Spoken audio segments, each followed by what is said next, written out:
right, welcome to round 3, everybody. Sorry about that. I clicked on the wrong one. Names jumping around on me, but here we go. It's time for round 3. We've got Chriseay versus LordPerth. They're getting started. Looks like we have got a 2-1 for 1 Oni Patrol. Now, normally you see Oni Patrol come out later in the game. You get a turn 2, get that onslaught, but the only 1 drop in hand means we're getting a 2-1 here version of this. But LordPerth with the perfect defense against a 2-1, which is a pair of 1-1s. LordPerth's hand has another power. They've got Nahid's Faithful. They've got Display of Destruction, Praxis Trove, Devour, and Combust. So nice little hand here for LordPerth. Let me read Display of Destruction just in case you haven't seen this one. Deal 3 damage to an enemy unit and you gain 3 health. Or sack a unit to get +6 power this turn. Or play 3 1/1 Cultists Exhausted. So both of those last 2 ways are going to be pretty good. Playing out 3 1/1s or sacking a unit to get +6 power could be pretty good for LordPerth. Chriseay, they're going to attack with their Milos, deal that 3 damage, and toss a Firebomb into LordPerth's deck. Bootlicker!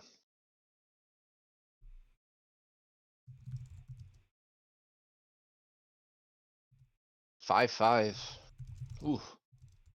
With Overwhelm. That is nice.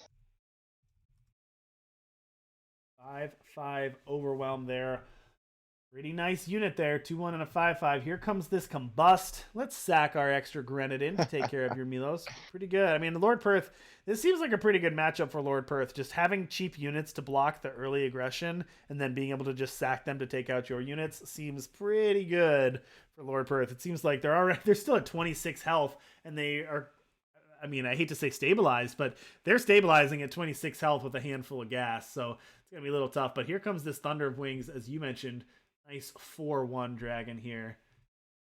Yeah, those flyers are always nice to have. Get in over that top. Nobody can stop you. Ooh, and he draws a stun. That'll be super nice to have too, especially if another flyer comes out to try and stop his flyer. Yeah, it does. Unfortunately, the one downside of the permafrost, though, in this matchup is, remember, LordPerth is all about sacrificing units, right? And so you put a permafrost on a blocker and LordPerth just says, all right, well, I'll sack it to draw 2 cards, right? Yeah. So it's a little tougher, but yeah. It looks like he threw it. Threw it away and got a Snowcrest Yeti. Yeah, got a Snowcrest Yeti instead. Why do you like this Snowcrest Yeti so much? Maybe not in this matchup as much because LordPerth has a lot of ways to block with 1/1s, but having a 1-drop unit that has 2 attack can start putting on pressure really early in the game. And then the fact that it has Aegis 2 means you can't really target it with spells very efficiently. And if you have to use 2 spells to get rid of their 1-drop, that's really bad for you. That's winning. Stonecrest Yeti is one of the best 1-drops you can make. Now, against a deck that's full of cheap 1/1s that they want to block, it gets a lot worse, right? This is a lot worse against this deck. But if you're playing a slower deck or a mid-range deck or you're playing against a control deck, this card's really, really sweet 1-drop. But not the best matchup for it. Ooh, Draconic Ire, though. There we go. Let's deal some damage. Let's take out that Praxis Trove and put LordPerth down to 1. And because of the Nightfall, they're actually just going to die right there. No chance to get the lifesteal off of Nahid's Faithful. And wow, that was quick. I always forget to calculate the Nightfall. It always hits me by surprise when I see it. Well, I was talking so much about that match that card, I didn't even realize that they were that close to lethal. But you have that Draconic Ire and then the Nightfall there. It's actually going to be just enough. So well played by Chriseay. Yeah, that was nice. Turns out this deck is quite fast, and I wouldn't be surprised if that's how they've won some games.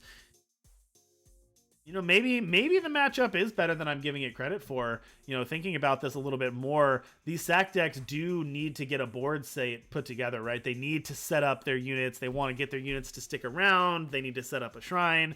You know, it seems like maybe this Skycrag deck could go under what they're trying to do, but I still feel bad with all the 1/1 blockers they have and the ability to gain health off of the shrine to carve it. I still feel like it seems like a bad matchup, but maybe I'm misrepresenting it.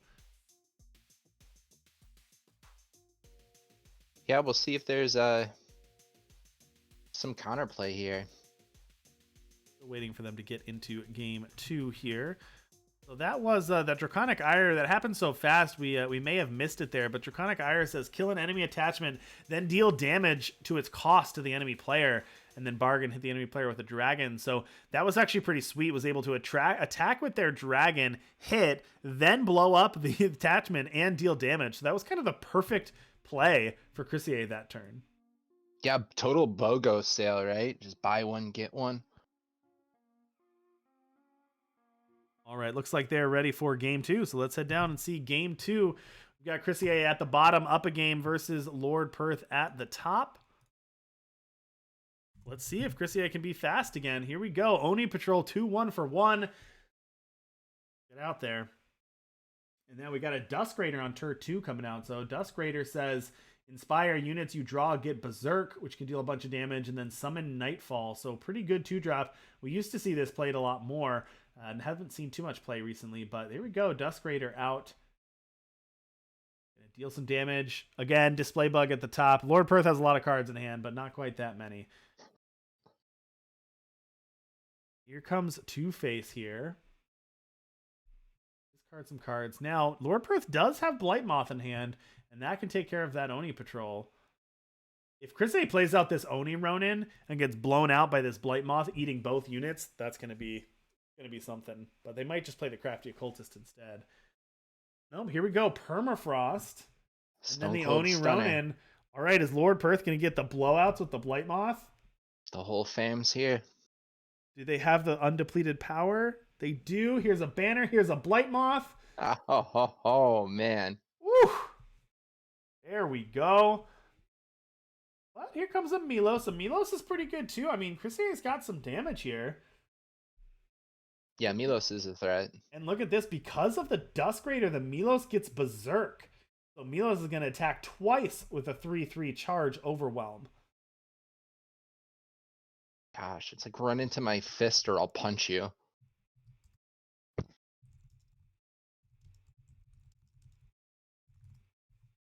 right, that's a lot of damage. Going to put 2 firebombs into the deck too. That's going to put LordPerth all the way down to 11. This is very aggressive. Turn 3. All right, I have no idea how to pronounce that, but I am Dobe. Thank you so much for the raid. Welcome everybody from Imi Dobe's stream. I'm sure I am butchering that, so my apologies to you and to everyone from the stream. But thank you so much for the raid. We really appreciate it. Throw some snowballs in the chat. Absolutely.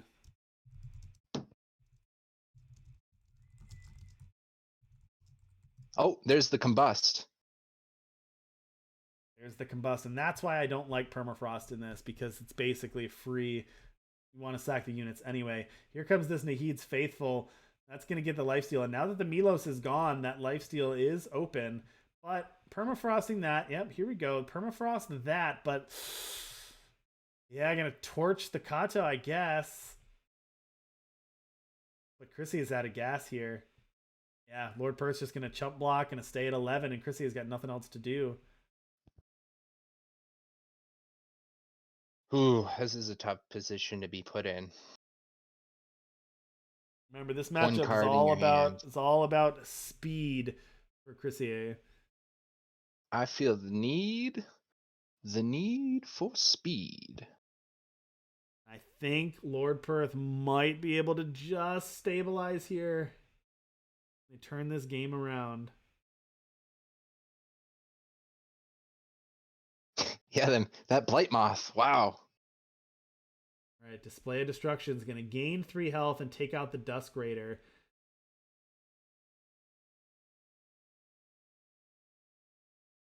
Two-one Oni. Yeah, Oni Patrol plus a Crafty Occultist. Now, Crafty Occultist has the summon, discard 2 cards, and draw 2 cards. Discard 2. They're going to discard the Oni and get another Oni and a Melos, which is nice. Not bad.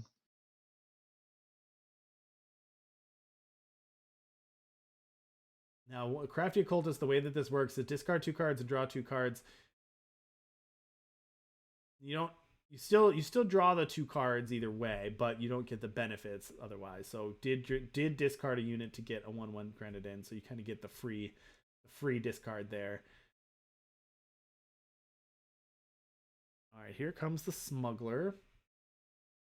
Gonna get a Strange Burglar here. When a player plays a Stranger, their units get +1 this turn. Pay 2 and exhaust it, and sack another unit to draw 3 cards and take 3 damage. I don't love the take 3 damage, but I think LordPerth may have stabilized enough where drawing 3 cards is pretty good. They do have 2 cards in hand, so ignore what you see at the top of the screen. They do have that Burglar and the East Annex Smuggler. All right, here comes another Firebomb. So now there's, I believe, 3 Firebombs in LordPerth's deck. So still got a lot of cards to go through here. Not necessarily going to plan for that. Still got 63 cards in hand, but 3 of those are Firebombs. And the more you draw cards, the more likely you are to hit one. So Crafty Occultist was actually number 4 on the top 25 units out of the 5K open. Yeah. The Stormbreak open. And there are 74 of them, 74 copies, and then there's 104 copies. So that's 178 units. And there was 188 cards played. So that means there were 10 other Stormbreak cards that were played. Literally every single Stormbreak card was either a Crafty Occultist or a Grenahan. Yeah. Well, those 2 cards are quite good indeed, but you're right. All right, Smuggler going to go get a Shrine to Carve It. It shows how powerful some of those cards are. Here comes Shrine to Carve It. And here, this lifesteal is ready to go for LordPerth next turn. But Chriseay has a Jack and can actually get the Jack this turn, I believe. They have 4 power. They can summon the Jack. Well, discard a power, but they're not going to do that. They're actually going to play out the power there. Missed why that was, but didn't play out the Jack with the paying 1. So instead, just going to pass turn after playing the power. But now LordPerth is going to sacrifice the unit, and thanks to that Shrine,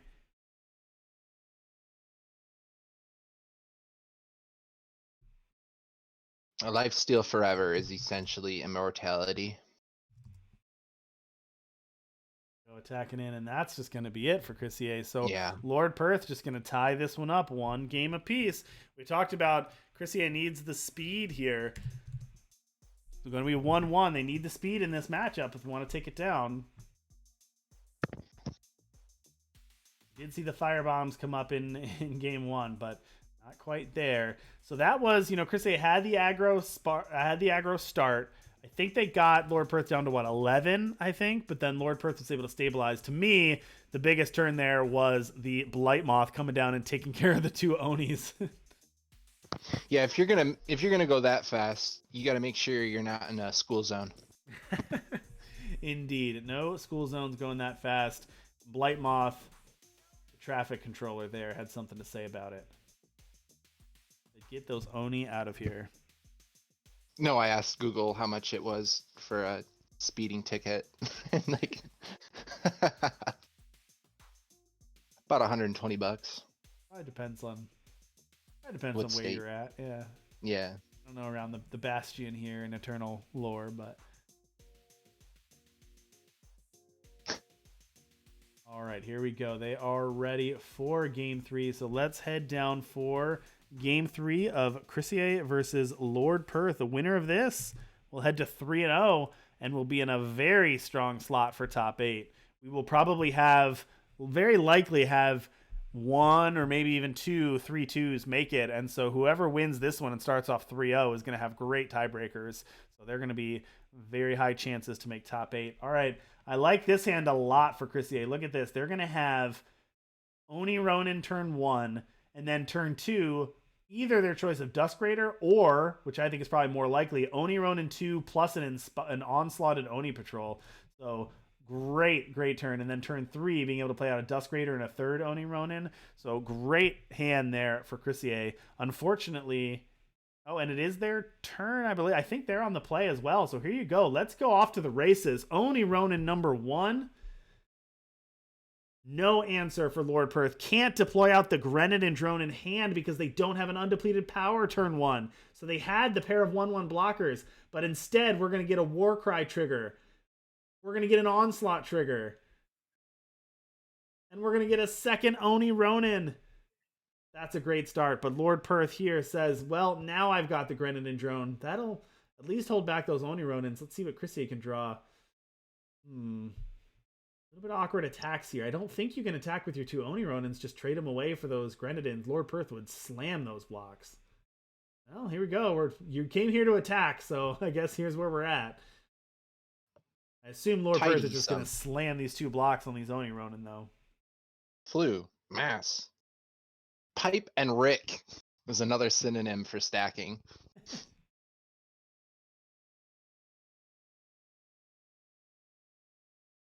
LordPerth, has the Devour in hand, but can't Devour. So they're actually only going to block one of them. Going to keep the other Grenadin around.